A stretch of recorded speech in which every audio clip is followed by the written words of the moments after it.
lo imagines. Sobre todo en Jerusalén, la conducción es de locos.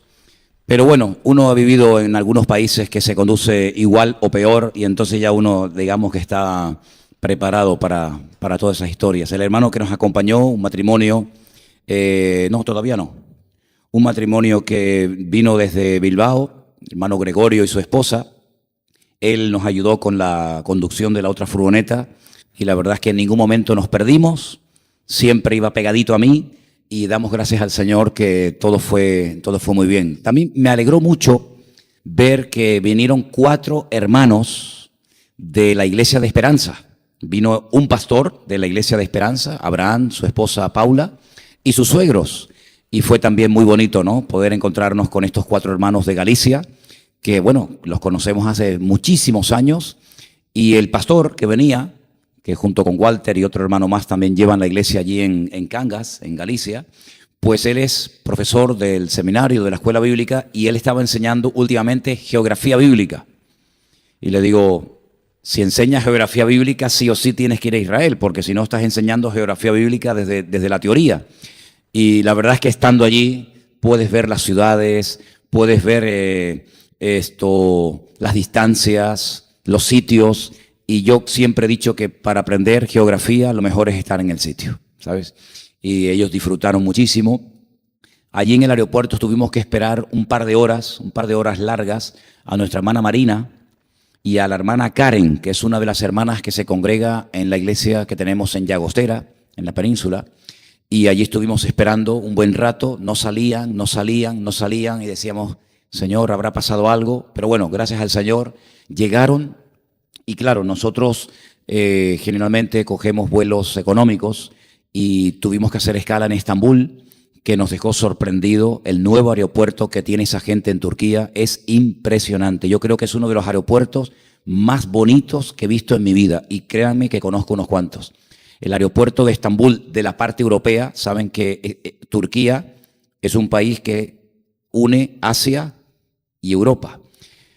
Es un país enorme, más de 85 millones de habitantes, de religión musulmana, y es interesante porque en el avión te dan información sobre Turquía y aparecen imágenes de Éfeso, de Esmirna, de Tiatira, de Pérgamo, de la Odisea, de Sardis, porque todas esas iglesias del libro del Apocalipsis estaban allí, en lo que hoy en día es Turquía, y la verdad es que es un país inmenso, precioso, y tienen 2 aeropuertos, uno en la parte, digamos, de Asia, y el nuevo aeropuerto de la parte europea es realmente espectacular, ¿no? Allí estuvimos unas horas, y de ahí ya fuimos a Tel Aviv, en Tel Aviv esperando a estas 2 hermanas que por fin, gracias al Señor, pudieron llegar. De ahí nos dirigimos a la casa, mucho tráfico, como siempre Israel cada vez tiene más tráfico, están constantemente construyendo carreteras y autopistas nuevas, pero aún así hay muchísimo tráfico. Llegamos a la casa, desayunamos, descansamos un poquito y ya automáticamente comenzamos a caminar. Elena tiene un programita y otros hermanos también tenían un programita de lo que caminábamos cada día y en total, en esos días que estuvimos allí, caminar, 75 kilómetros a pie, aparte de lo que hicimos en coche.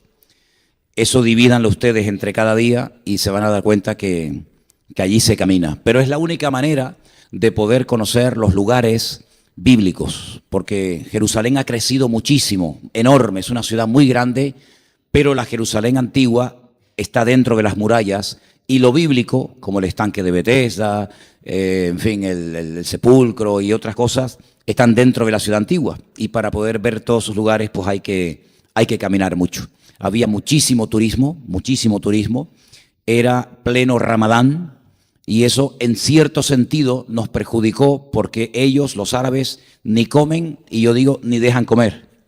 Porque nosotros solemos comer en restaurantes árabes, que se come muy bien y suelen ser más económicos, pero no servían comida a nadie. Y claro, nos coincidió, por ejemplo, el Shabbat, el día de reposo en Israel, en Jerusalén, y claro, estaba cerrado toda la parte judía y toda la parte árabe. Así que uno tiene que tener una memoria tremenda para saber que aquí hoy no se puede, pero allí sí se puede, y por esta calle no puedes entrar, y tampoco puedes entrar por la otra, pero puedes entrar por aquella, porque hay 4 barrios, el judío, el armenio, el árabe y el judío, y en fin, varios barrios. Y bueno, gracias al Señor, pues pudimos encontrar sitios donde comer, y bueno, gracias al Señor en ese sentido no hubo ningún problema. Tuvimos una experiencia muy bonita y queremos pedir oración a la iglesia, porque estábamos en una iglesia que se llama así, la iglesia de los Santiagos. Dicen los armenios, hermanos, los armenios es un pueblo muy interesante. Si ustedes pueden leer la historia de esta gente, es muy, muy interesante. Ellos sufrieron un genocidio de más de 1,5 millones de armenios que mataron, y es un pueblo muy sufrido, y ellos presumen de ser el primer pueblo de la historia que aceptó el cristianismo antes del Imperio Romano. El Imperio Romano aceptó el Evangelio por el 300 y pico, cuando Constantino supuestamente se convirtió e hizo del cristianismo la religión oficial del Imperio Romano. Pero antes, a través del ministerio de Bartolomé, saben que Bartolomé tal vez no es uno de los discípulos más conocidos, pero Bartolomé y el otro Judas, no Judas Iscariote, sino el otro, fueron a esa parte del mundo y ellos aceptaron al cristianismo. Y siempre los armenios han sido cristianos. No son cristianos, por así decirlo, evangélicos o de la rama protestante, tampoco son católicos, sino ellos tienen un sistema de gobierno diferente, ellos tienen el patriarca. Y entonces el patriarca es una especie de papa, de jefe de la iglesia armenia.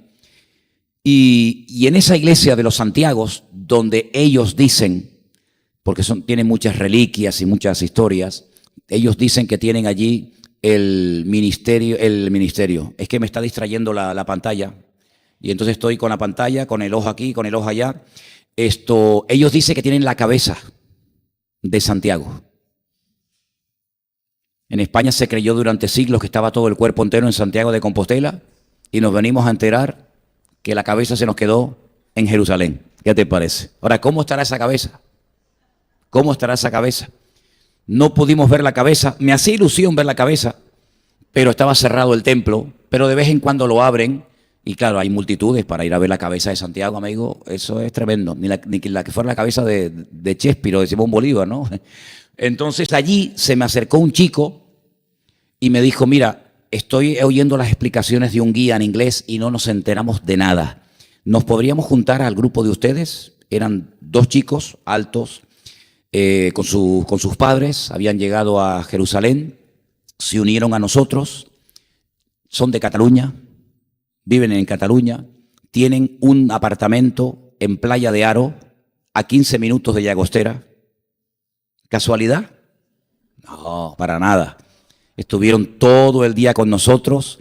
Días más tarde nos los volvimos a encontrar por Jerusalén, hicimos con ellos una amistad linda, nos abrazábamos, hablábamos y tal. Hemos quedado que cuando vayamos a Llagostera les avisaremos, porque ellos quieren seguir en contacto con nosotros y hablar y tal. Tuve la oportunidad de darle testimonio a sus 2 hijos, que yo les pregunté, ¿ustedes qué religión practican? ¿Qué son? Y me dijeron, somos ateos. Y yo les dije, hasta hoy vais a ser ateos. Empezamos a hablar y hablar. Mira, la verdad que fue un tiempo fantástico. Yo no recuerdo sus nombres. Sé que un chico se llamaba Efraín, Paquita se llama la señora. Bueno, lo que sí les quiero pedir que oren por este matrimonio, que vamos a seguir en contacto con ellos, porque como les decía Elena, yo creo que es la gracia de Dios, evidentemente. Yo tengo más facilidad para evangelizar y para hablar y dar testimonio en Jerusalén que aquí en Tenerife, créanme. La gente se nos pega, se nos acerca de una forma tremenda, da igual si son árabes, judíos, católicos o lo que sea. Y tuvimos la oportunidad de darle testimonio. Al final del día, cuando nos despedimos, se me acercaron para pagarme los servicios prestados. Digo, ¿cómo?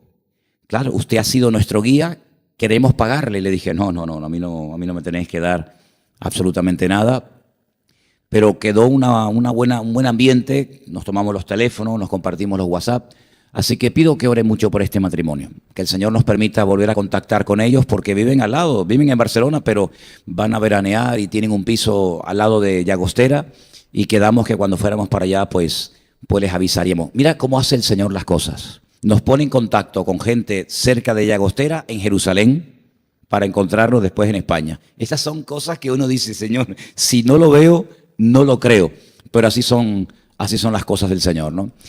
Bueno, y como eso, pues también con otras personas que le dimos testimonio y pudimos hablar y orar por ellos. La verdad es que es un lugar especial para dar testimonio. Todo gira en torno a Dios, en torno a la Biblia, en torno a cosas religiosas, y la gente está con una actitud abierta. Luego también comenzamos a sacarnos fotos en diferentes partes de la ciudad. Había una chica mexicana que hablaba español, pero lleva tiempo viviendo en Dubái, y estaba con una amiga, y también tuvimos allí oportunidad de hablar mucho tiempo de las cosas del Señor. La pobrecita tenía un lío en la cabeza tremendo, y todos estos contactos y todas estas personas a las que le hablamos del Señor, yo creo que el Señor nos las pone en el camino. Son esos contactos, son esas vidas que están buscando, pero no saben cómo, no tienen un guía, no tienen nada, no tienen orientación ninguna. Y me gustaría que estuvieran ustedes orando por todos estos contactos que en cada viaje, con la ayuda del Señor, estamos haciendo. Tuvimos toda la semana de un lugar para otro, mucho calor, créanme, muchísimo calor en el norte de Israel. Parece mentira, hoy nos escribían desde Jerusalén, desde Tel Aviv, los hermanos que les voy a hablar ahora, Adolfo y Paula, y nos comentaban que tenían 44 grados de temperatura en Galilea, allí en el mar de Galilea, más calor incluso que en el Mar Muerto, mucho más calor que en el Mar Muerto. He hecho una amistad, ya llevo años hablando con él en cada viaje, con el socorrista del Mar Muerto. Hay una torre alta donde está el socorrista, y mientras el grupo se baña, yo me subo a la torre y estoy allí con él, un chico de Jericó, un chico que se casó con una judía. Eso es un milagro, porque los que viven en Jericó solamente pueden salir para ir a trabajar y volver a la ciudad, pero él conoció a una chica judía, se casó. Él está en trámite porque ahora tienen que estudiar el motivo de su matrimonio y tal, y ya dentro de poquito tiempo, en julio, si Dios quiere, ya puede salir de Jericó para vivir en Jerusalén. Y hemos quedado en cenar una noche, en hablar con él, testificarle, dar testimonio. Y bueno, son esos contactos maravillosos que uno no busca, pero que te buscan a ti, ¿no? Así que oren también por el socorrista del Mar Muerto, para que el Señor me dé oportunidad ahora cuando regrese el mes de julio. Y desde ahora estén orando para que sea un mes de julio diferente, porque si ahora hay 44 grados en Galilea en el mes de mayo, imagínense la temperatura que puede haber en Israel en los meses de julio y agosto, que son los meses en los que no va nadie, porque hay tanto calor. Incluso han llegado a más de 55 grados, que la gente no suele ir nunca a Israel a pasear ni en julio ni en agosto. Pero yo tengo un grupo de 16 personas que solamente tienen el mes de julio libre. Así que bueno, allí me puedo derretir, puedo venir con 20 kilos menos o sabe Dios qué, ¿no? Bueno, el día lunes ya el grupo se había marchado. Tuvimos un día inolvidable. Hacía mucho tiempo que yo quería conocer un lugar de Israel llamado Mizpe Ramón. Está bien al sur de Israel, y estábamos a 30 kilómetros del Sinaí, a 30 kilómetros del país de Egipto. Muchísimos aviones, muchísimos helicópteros, muchísimos militares por aquella zona. Es una zona, digamos, calentita, pero allí está el cráter más grande del mundo. Es un cráter inmenso. Yo les voy a poner unas fotografías, pero créanme, mire, no sabía ni qué fotografías ponerles. ¿Están listas? Bueno, ok, esperamos un poquito.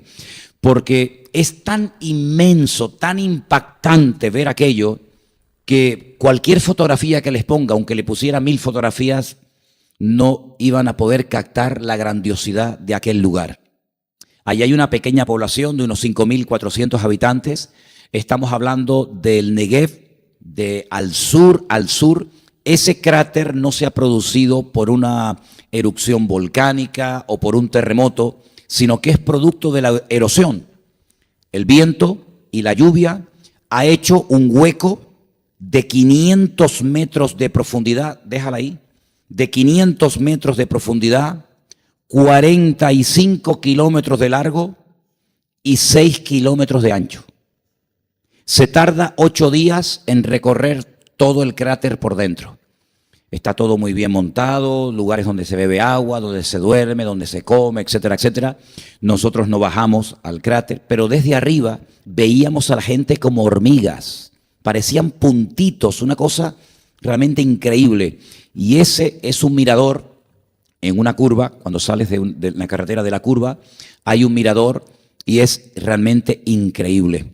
Más al sur ya está Egipto, es una zona en fin, muy bonita, pero también donde han ocurrido una serie de cosas. Hoy mismo, al sur de ese cráter, Egipto mató a 16 terroristas de ISIS. Así que es una zona muy bonita, pero es una zona también un tanto calentita, ¿no? Y en ese lugar, en Mispé Ramón, estuvimos el día y en ese lugar, ¿podemos seguir viendo algunas fotos? No, bueno, la pobre Carely está ahí luchando con los elementos. No pasa nada, tú tranquila, no pasa nada. Yo estoy aquí para ir rellenando. ¿Podemos ampliar un poquito? Miren, en lo alto de una montaña, encontramos algo impresionante. Una ciudad de los nabateos. Claro, cuando uno va allí tienes que estudiar un montón, porque son tantos nombres, tantos lugares, tantos sitios. Los nabateos eran los descendientes de uno de los hijos de Ismael, si no me equivoco mal, de Nebiot. Sí, Ismael, el hijo de Abraham, tuvo un hijo y de ese hijo descienden los nabateos. La ciudad principal de los nabateos estaba en Petra. A lo mejor a alguno de ustedes les recuerda a Petra por una de las escenas de la película de Indiana Jones. Esa ciudad en el desierto, labrada en roca, ¿verdad? Allí en Jordania. Los nabateos iban desde Petra hasta Gaza, cruzando todo el desierto, y después desde Gaza, en barcos, mandaban a Europa las especies, sobre todo el incienso. Más de 2.400 kilómetros. ¿Qué les parece? Hay una parada intermedia, que es esta ciudad, y en lo alto construyeron una ciudad para dormir, para descansar, para protegerse de los enemigos. Y esa ciudad, que era de los nabateos, descendientes de los ismaelitas, pues probablemente fueron aquellas personas que compraron a José y se lo llevaron a Egipto. Mira tú por dónde. Pero como ese país ha sido visitado y conquistado por tantas civilizaciones y por tantos imperios, en lo alto de esa montaña encontramos iglesias cristianas y encontramos sepulturas cristianas. Y allí, si podemos ir pasando otras fotografías, esas, lógicamente la ciudad está totalmente en ruinas, pero encontramos una iglesia enorme en lo alto de la montaña. Todas esas son las ruinas de esa ciudad. Esa es una de las puertas de acceso a la ciudad. Está totalmente amurallada. Y bueno, esa es otra fotografía de... Miren, eso que tienen ahí a la izquierda, voy a coger el micro porque no veo bien la imagen. Esa fortaleza que tienen ahí a la izquierda es un centro de visitantes donde te explican pues todo lo que puedes ver y quién vivió allí. Y todo eso que ven a la derecha es un valle. ¿Han visto el Valle de Ucanca? Aquí en Tenerife, en el Teide. Bueno, pues es una miniatura en comparación con este lugar. Es realmente algo tremendo. Y ahí llueve muchísimo, una vez al año. Llueve de tal manera que hay un lugar al que no pudimos ir, es donde hay un río, donde hay unas cataratas realmente tremendas, y ese es el lugar en el que estuvimos. Todo eso que veis, esta montaña a mano izquierda, con el paso del tiempo se va a terminar desmoronando y el cráter cada vez va a ser más grande. Imagínense un hueco, hermano, de 500 metros de profundidad, de más de 40 kilómetros de largo. Es algo realmente tremendo. Hay más, ¿verdad? Hay más fotografías. Bien, si podemos ampliar esa fotografía, por supuesto a las ruinas le falta el techo. Pero esa es la iglesia y al final han puesto como una especie de púlpito, porque esa era la iglesia que hermanos nuestros en Cristo hace muchísimo tiempo atrás, hace siglos atrás, era el lugar donde se congregaban, era el lugar donde hacían los cultos, para que vean ustedes cómo los cristianos también en Israel fueron dejando durante siglos la marca, la presencia de la presencia de la marca de su presencia, ¿verdad? ¿Hay alguna más? Tenemos, ahí tenemos otra fotografía de este valle inmenso. Recuerden, pueden verlo en Google, Mitzpe Ramón. Es un sitio realmente tremendo. Parece que no, yo pensaba que nos íbamos a morir de calor, pero en ese lugar, en invierno, hay temperaturas bajo cero. Y llega a nevar. En ese lugar nieva. De hecho, en ningún momento tuvimos calor porque corre una brisa que es como un ventilador gigante y en ningún momento tuvimos calor. De hecho, nos dijeron que en verano es el mejor lugar para estar. Y ahí nieva. Y esa idea que tenemos de que en el desierto se pasa mucho calor, que efectivamente es así, pero por la noche se llega a temperaturas bajo cero durante todo el mes de febrero prácticamente. Así que el desierto tiene los dos extremos, o mucha temperatura durante el día o mucho frío durante la noche. Creo que ya no hay ninguna más, me parece. De todas maneras, mientras estaba preparando las fotografías que le quería mostrar en esta tarde, por muchas fotografías que veamos, no vais a poder apreciar la grandeza y al mismo tiempo la belleza de ese lugar. Ese hueco, ese cráter que parece seco y sin vida, allí hay una pantera típica del desierto, hay lobos, hay cabras montesas, hay una fauna impresionante, una riqueza de vida tremenda, ¿no? Y yo tenía hace años el deseo de poder visitar ese lugar que queda muy, muy al sur. Y el lunes pasamos todo el día con nuestros hermanos Adolfo, con Paula. El niño no fue, ¿no? Me parece que no. No, fuimos los cuatro y pasamos un día realmente extraordinario con nuestros hermanos. Estos hermanos son colombianos, llevan ya años viviendo en Tel Aviv, en Israel. Ellos no se están congregando en ninguna congregación. Ellos siempre han dicho y considerado que nosotros somos su iglesia, que nosotros somos sus pastores, y estábamos orando para que sus dos hijas pudieran venir al campamento de verano. Y hasta ayer por la noche estuvimos hablando y buscando y preguntando por aquí y por allá. Como el campamento de jóvenes es en agosto, son los billetes más caros de todo el año. Entonces, oren para que el Señor haga un milagro y puedan venir las dos niñas en agosto, o, como hablábamos hoy, lo más probable es que vengan los 5, la familia entera, en septiembre. Entonces me gustaría que pudiéramos orar por ellos. Ellos están muy, muy agradecidos. Ellos llevan años escuchando y viendo los cultos que hacemos aquí. Conocen los nombres y los testimonios de la mayoría de ustedes por lo que han oído, por lo que han escuchado en las predicaciones.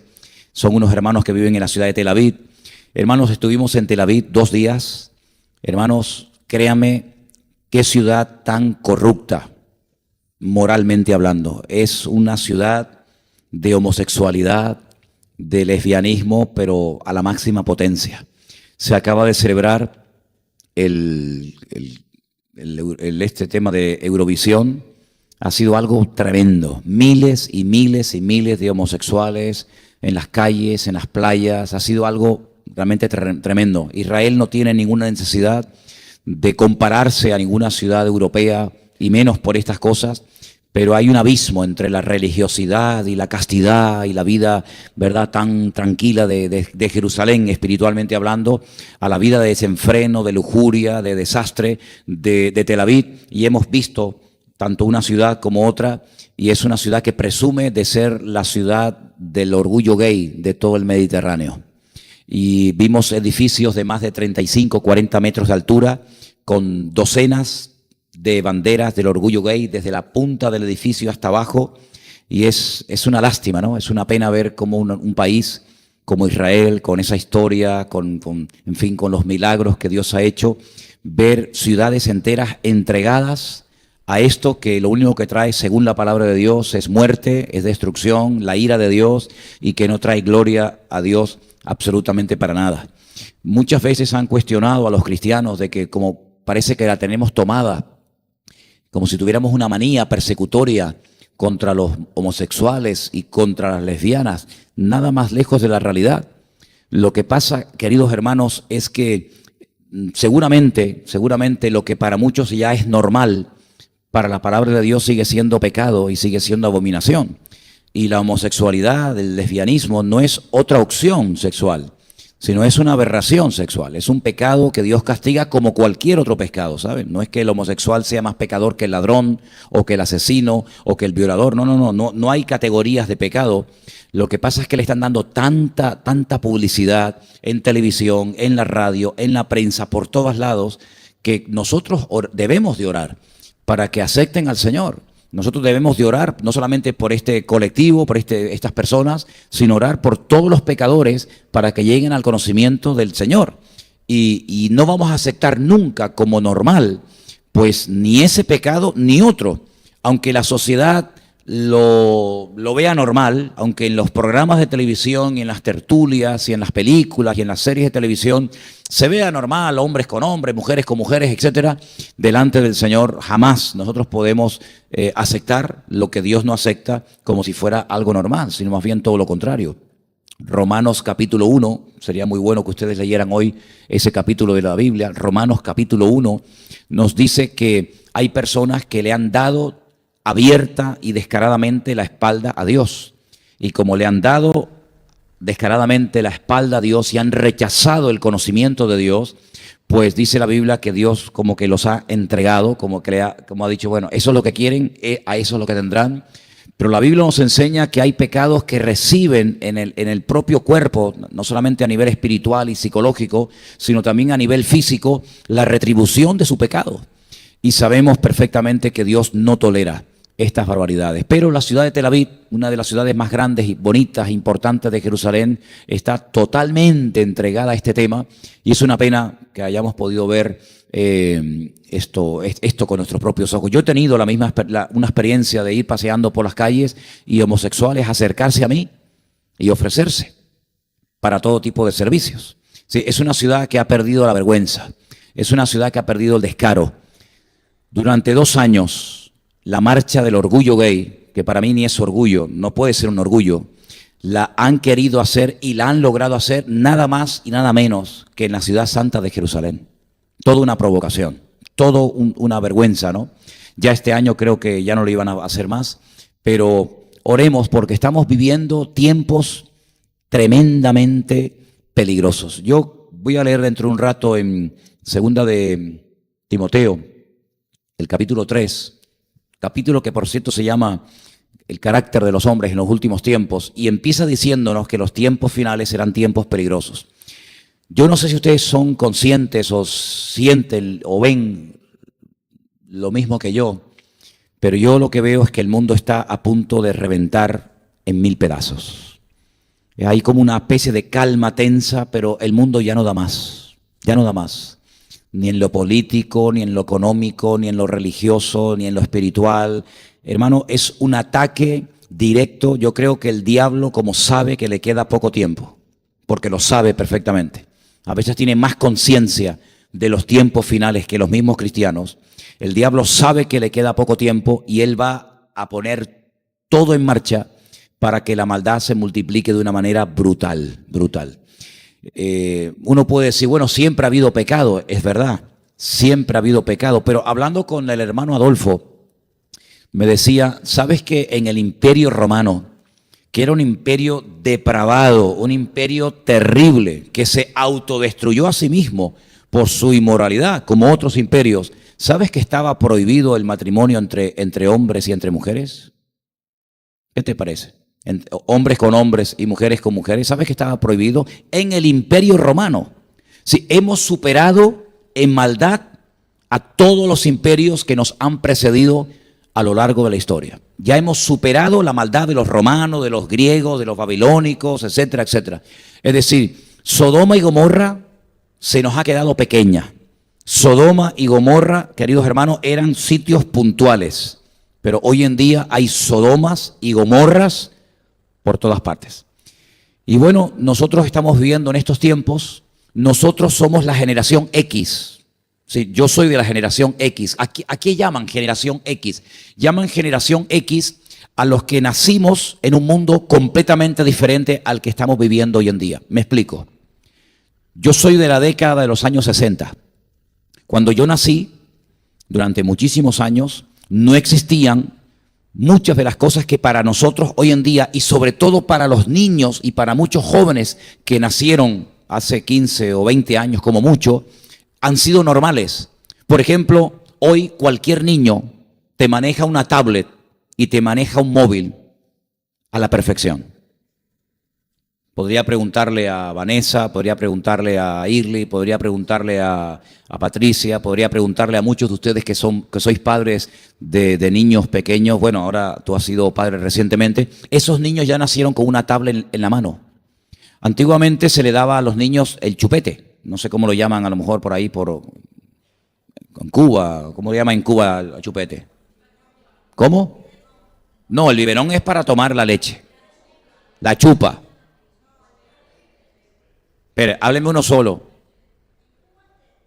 Pero.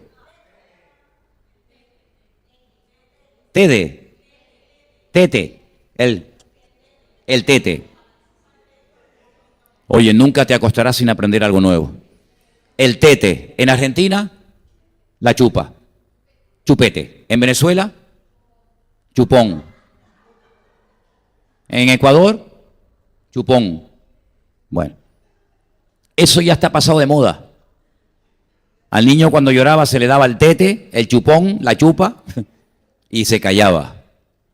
Creo que les conté que recientemente vi pasar por el frente de la iglesia a una señora con un niño que venía desde la esquina con una gritería que yo pensé que el niño estaba poseído. Terrible. No solamente por los gritos que pegaba, los alaridos, era una especie de Drácula, de hombre lobo y algo así. Y las patadas y los insultos que le iba largando a la madre eran terribles. Cuando llegó más o menos a la altura de aquí de la iglesia, la madre ya no daba más. Yo creo que la madre iba a entrar ya en la tercera dimensión, ¿no? Abrió el bolso, sacó el móvil, se lo dio al niño y el niño inmediatamente, instantáneo, el niño, silencio absoluto. Pero eso lo he visto yo también en niños cristianos, de padres cristianos, mejor dicho. Tremendo, tremendo, que también dentro del pueblo de Dios esas cosas también se dan. Ellos nacieron con eso, lo dominan mejor que cualquier adulto. Llaman, desconectan, cambian las passwords, ¿cómo es? Las contraseñas. Nunca olvidaremos, Armando, una experiencia que tuvimos en África con un niño que le cogió el móvil al abuelo y le descubrió todo lo que el abuelo veía y leía y lo mostró a la abuela. Los 4 caballos del Apocalipsis se quedan cortos. El abuelo le había dejado el móvil al niño para que jugara. El niño, ya. El niño jugó, pero a la ruleta rusa. Le dice, abuela, mira lo que mira el abuelito. La abuela, hermanos, no estranguló al viejo allí de milagro. No lo mató de milagro. Creíamos que se iba a producir un suicidio colectivo. Toda la familia estaba alrededor de la mesa. El niño sacaba, subía, no sé qué. Nosotros no nacimos con eso. Yo nací en Venezuela en los años 61. No había móvil, no había internet. Algunos dirán, ¿pero qué había entonces? ¿Verdad? WhatsApp, ¿eso qué era? Eso era un nombre de un demonio, ¿no? Facebook, Twitter, palabras que hoy en día son normales. Esa es la generación X, la generación que encontró un mundo donde se respetaba al padre, donde el niño callaba cuando el adulto hablaba, ¿verdad? Y estamos en un mundo completamente diferente al que nosotros recibimos cuando nacimos. Y hemos sabido adaptarnos, ¿verdad? Hemos sabido adaptarnos porque ya prácticamente todos pues tenemos correo y móvil y toda esa historia, ¿no? Pero estamos viviendo en una generación donde ya no tienes que ir a un sitio a pecar, sino que ya tienes el mundo aquí, en la mano. Puedes hacer una bomba, puedes ofrecer tu cuerpo, puedes prostituirte, puedes tener lo que quieras aquí en segundos en la palma de tu mano. Y el diablo, que conoce perfectamente la tecnología, él la utiliza ¿para qué? Para el mal. Y ahí hay pornografía infantil y abuso de menores y todo tipo de barbaridades que nos podamos imaginar, incluso aquellas que ni siquiera nuestra imaginación logra imaginarse, ahí están. Y la Biblia nos enseña que los últimos tiempos van a ser tiempos muy, pero que muy difíciles, sobre todo los que sois padres de niños pequeños. Nosotros ya hemos pasado esa etapa, pero ustedes tienen una responsabilidad, hermanos, impresionante, porque las horas en los primeros años que van a pasar vuestros hijos en la escuela en manos de inconversos van a ser mucho más de las horas que en proporción vuestros hijos van a pasar en ambientes cristianos. Llámese escuela dominical, llámese campamento, llámese retiro, llámese culto. Tú vas a dejar a tu hijo desde por la mañana, en algunos casos al mediodía, en otros casos hasta bien entrada la tarde, horas y horas y horas en ambientes con personas que tal vez no tienen ningún tipo de moral, de principios, pueden ser incluso personas que son totalmente ateas o totalmente contrarias a la enseñanza cristiana. Y esa influencia, esas noticias, esas imágenes van a estar llegando constante y permanentemente a la vida de vuestros hijos. Hay iglesias, hay colegios hoy en día en Europa que ya están llevando a sus niños a ciertos y determinados lugares o invitan a lesbianas y a homosexuales al colegio para que les den charlas y les enseñen cómo vive un homosexual y cómo se relacionan mujeres con mujeres. Hace poco vi unas imágenes de unos niños pequeños, que hacían en el colegio como si se casaran los niños con los niños, las niñas con las niñas, se daban besos en la boca, se daban la mano, se daban abrazos, salían al patio juntos, para que ya fueran aprendiendo y sabiendo cómo vive un homosexual, una lesbiana, etcétera, etcétera. Y para ellos es normal. Hay niños que van a su casa, y hace poco un matrimonio me decía esto, y me dice, mira, mi hijo vino y me dice, no, mi íntimo amigo, mi amiguito de clase, tiene 2 papás. Y los padres dicen, no puede tener 2 papás, tiene papá y mamá. Y dice que no, claro, como él ve que a la hora de recoger al niño a la escuela, le recogen 2 hombres, él dice, tiene 2 papás, él no tiene mamá, o vienen a recogerle 2 mamás. Y para él es normal. Y el único punto de referencia que va a tener tu hijo, donde le vas a enseñar la verdad, va a ser o en tu casa o en la iglesia. Pero ¿cuántos millones de niños no tienen el punto de referencia ni de su hogar ni de la escuela dominical? Por lo tanto, para ellos va a ser normal dentro de poco tiempo ese modelo de vida que el mundo está tratando de imponernos a toda costa, te guste o no, esto es lo que hay. Y todos tenemos que ir como los borregos, en una misma dirección, hablando, opinando y actuando igual. Por eso la responsabilidad de ser padres hoy en día es tremenda, porque hace años se luchaba contra otros elementos, pero hoy en día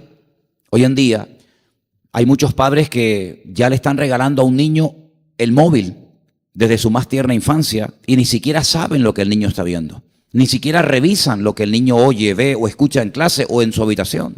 Y por eso la responsabilidad de ser padres hoy en día es tremenda y se ha incrementado. Y no solamente eso, sino que la presión espiritual hoy en día es brutal. Una noche quisieron ir al Monte de los Olivos, en pleno Ramadán. Jamás en mi vida a mí se me habría ocurrido subir de noche al Monte de los Olivos, jamás. Solamente lo hice 1 o 2 veces en mi vida y con Sinker, solamente yo. Pero subí con todo el grupo al Monte de los Olivos, zona árabe, por la noche, jamás. Y encima, en pleno Ramadán, subimos al Monte de los Olivos en este viaje. Toda la ciudad, a todo volumen, todas las mezquitas de la ciudad, a todo volumen, con esos rezos que son terribles, hermanos. Son terribles. Es como un mantra, una especie que van repitiendo y repitiendo, es una cosa terrible, y viendo la belleza de toda la ciudad de Jerusalén delante de nosotros, a nuestros pies, toda iluminada durante la noche, esa presión espiritual como que te impedía disfrutar de esa presencia, de esa paz que se respira en ese lugar de noche. Y es que la presión espiritual hoy en día nuestra es tremenda. Tenemos la presión, por un lado, de los musulmanes. Tenemos la presión del orgullo gay. Tenemos tantas y tantas presiones sobre nuestras cabezas Pero yo quiero decirles que todo esto es la señal, una de las señales de los últimos tiempos. Yo no sé cómo hubiéramos sido nosotros como cristianos en el siglo I. No lo sé. La mayoría de los cristianos en el siglo I morían crucificados, quemados, torturados, devorados por las fieras en el circo romano. Yo no sé cómo hubiera sido mi vida como pastor en el siglo I. No lo sé. Probablemente hubiera muerto como un mártir más. Era normal. Lo normal era que los cristianos en aquellos siglos murieran quemados o torturados por la fe. El Señor no permitió que naciéramos en aquella época. No sé cómo hubiera sido nuestro cristianismo en la Segunda Guerra Mundial. Si hubiéramos nacido en Alemania, en Polonia, en Ucrania, no sé cómo hubiera sido nuestra iglesia, nuestro ministerio, nuestra familia en aquellos tiempos. No sé cómo hubiéramos vivido nuestro cristianismo en la Edad Media, esa edad oscura, tenebrosa, ¿verdad? O en pleno renacimiento en Europa, no lo sé. Pero yo lo que sí sé es que el Señor permitió que estuviéramos aquí hoy en el siglo XXI. El siglo XXI es el siglo más cerca de la venida del Señor. Es el siglo más cercano a las profecías bíblicas. Y ya hace 2000 años el apóstol Pablo escribió esto y dijo, tienes que saber esto, Timoteo. Fíjate lo que le dice, tienes que saber esto, que en los postreros días vendrán tiempos peligrosos. Esto lo escribió Pablo en el siglo I. Antes de que terminara el primer siglo ya se había escrito esto. Y le escribe de pastor a pastor, diciéndole, cuidado Timoteo, ojo, los tiempos finales serán tiempos peligrosos.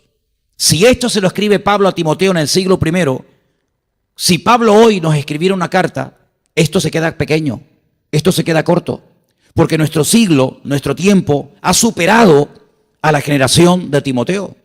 Y ya a él le decía, vendrán hombres amadores de sí mismos.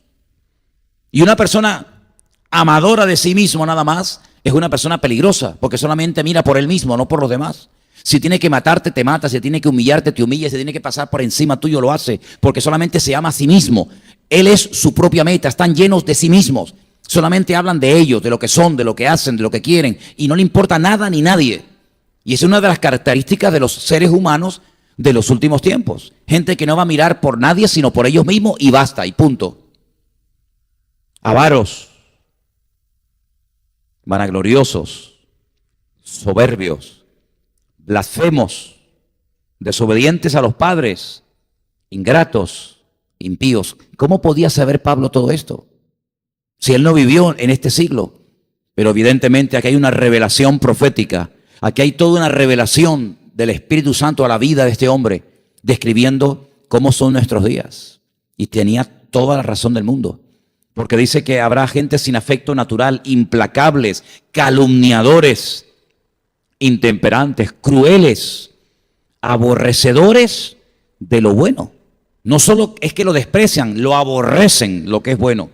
Traidores, impetuosos, infatuados, amadores de los deleites más que de Dios.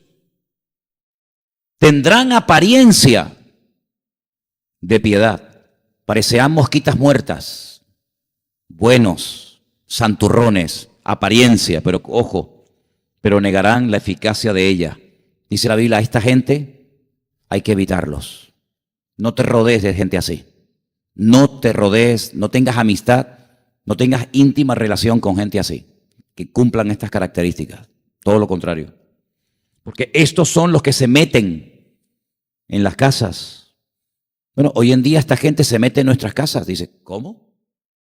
Claro, cuando encendemos la televisión y vemos muchos de los programas y vemos las tertulias y vemos los reality y vemos toda esta basura que invierten millones en equipos de producción, que invierten 80, 90, 100 cámaras, ¿verdad? 24 horas al día contándote lo que hacen, cómo dicen, cómo no dicen. Se meten en las casas, se meten.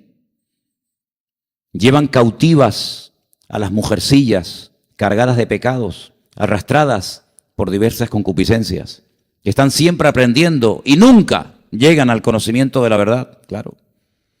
Ahora menciona dos personajes del Antiguo Testamento, Janes y Jambres, que resistieron a Moisés. Estos también resisten a la verdad. Hoy en día hay gente que no se convierte porque resisten a la verdad. Antiguamente, cuando digo antiguamente hablo de 20, 25, 30 años atrás, la gente no se convertía porque no conocían la verdad. Hoy en día es al revés, hay gente que conoce la verdad pero no quieren convertirse. Eso antes no pasaba. Antes hablabas con una persona y te decía, pero ustedes no creen en la Virgen, ¿verdad? Y te decía, ustedes, por ejemplo, no creen en las imágenes. Pero hoy en día hay gente que sabe lo que creemos y lo que no creemos, lo saben perfectamente. Incluso han venido a cultos, a campamentos, a retiro, a programas especiales en diciembre.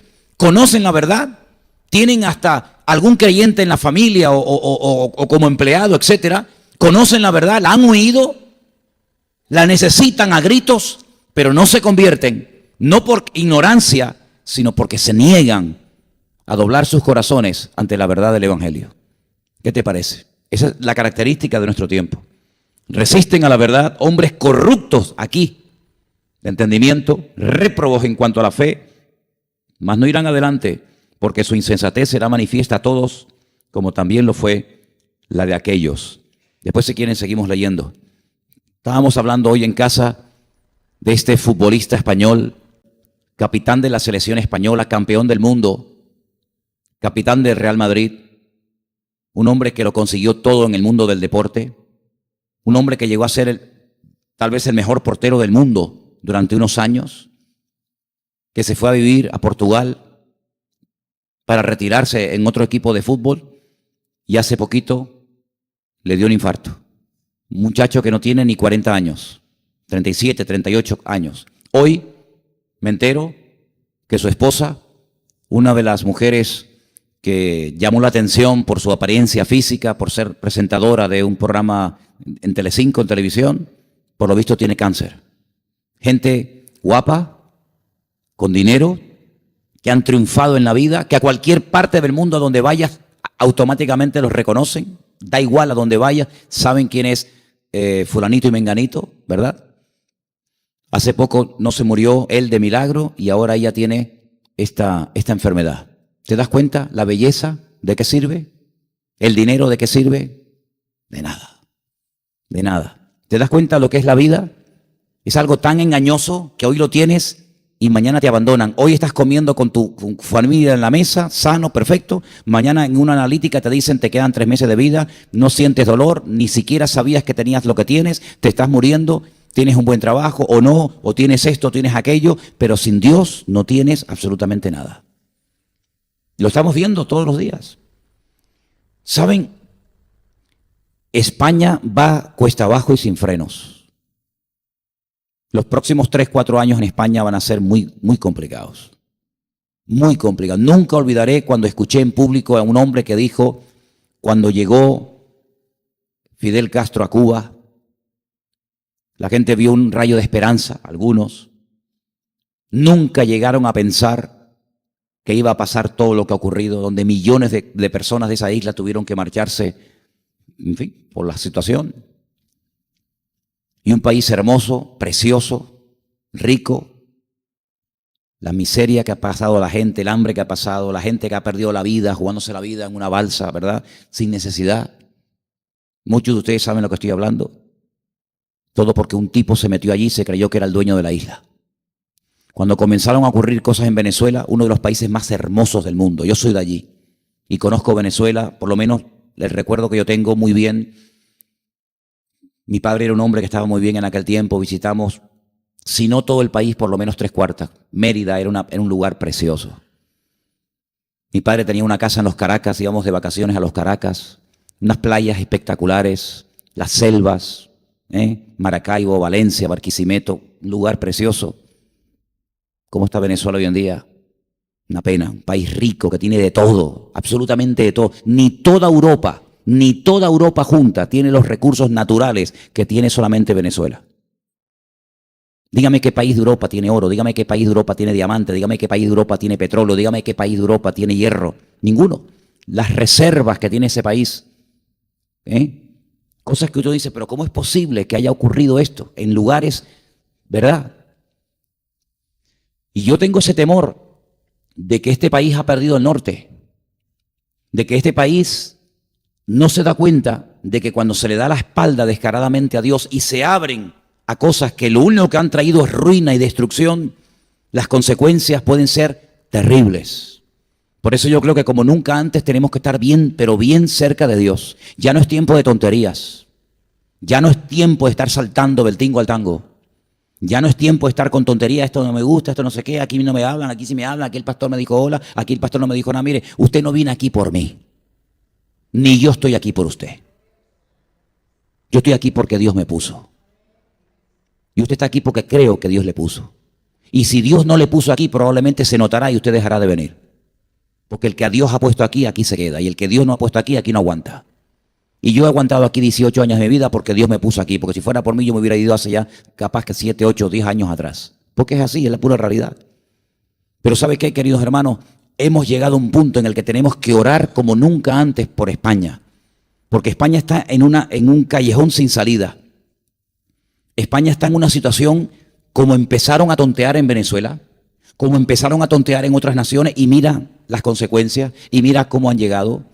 Entonces yo, cuando voy por las calles, hoy me pasó otra vez, y me está pasando últimamente mucho, veo a la gente que va, corre para acá, corre para allá, el autobús, el tranvía, los jóvenes con la guagua, el otro para el trabajo, y yo digo, es como si hubieran robotizado, como si hubieran anestesiado a la gente, y tú dices, Dios mío, es como si la gente fuera a caer al abismo, y no se dan cuenta.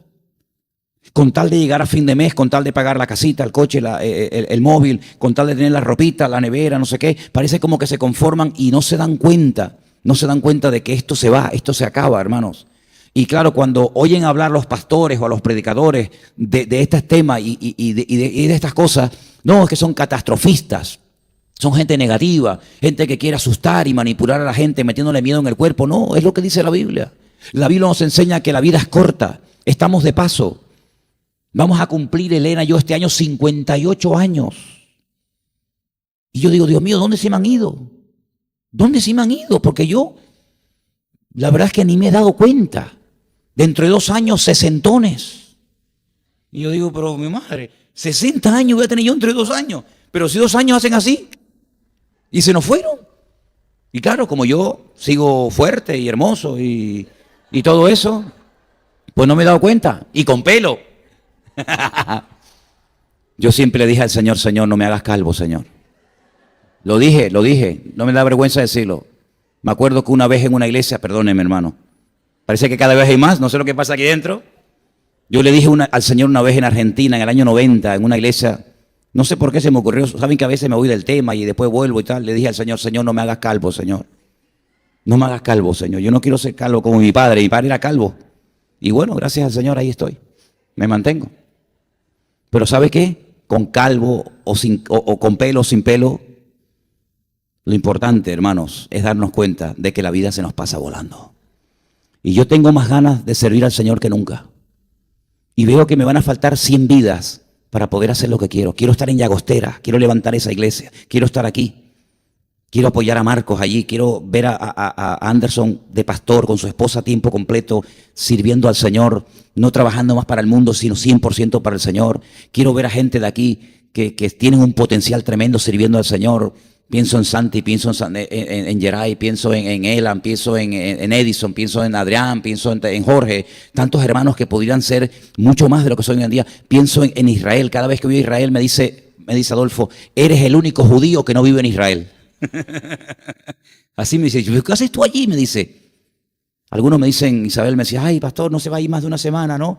Y Adolfo me dice, pero ¿qué haces tú viviendo allí? Vente para acá, muchacho, tú no te das cuenta que aquí el Señor te usa y el Señor te bendice. Quiero estar en todos lados, pero no puedo estar en todos lados al mismo tiempo.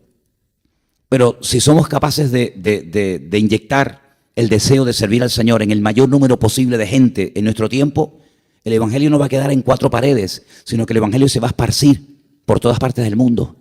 ¿Saben lo que pensaba hoy? Hoy pensaba en alta voz, cuando iba haciendo algunas cosas por la mañana.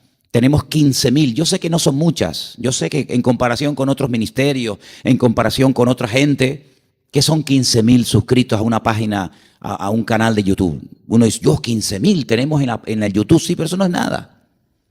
Pero yo pensaba, 15,000 personas suscritas al canal de YouTube. Gloria a Dios.